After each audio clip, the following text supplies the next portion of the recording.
यहाँलाई आज पनि एउटा राम्रो घर बिक्रीमा आएको छ। यो देखिएको बाटो आउने बाटो ठ्याक्कै अहिले हामी इटेरी 2 राजदेवी टोल आशीर्वाद पथमा छौँ। यो देखिएको बाटो चाहिँ आशीर्वाद पथ। यो ठ्याक्कै 18 फिटको बाटो छ। यही बाटोमा यो एकदम राम्रो नयाँ घर बिक्रीमा आएको छ। सानो घर छ, ठ्याक्कै वाल यो सिमाना यहीँबाट सुरु छ।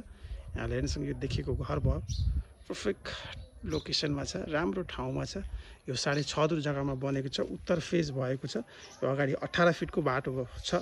यताबाट ठ्याक्कै यो उत्तर फेज भएको गरी तल 3वटा कोठा, माथि एउटा ट्रस लागेको कोठा छ। जम्मा 4वटा कोठा भएको यो घर पश्चिमतिर माइनस छ र पछाडिपट्टि यसको ठ्याक्कै दक्षिणतिर पनि 0 छ।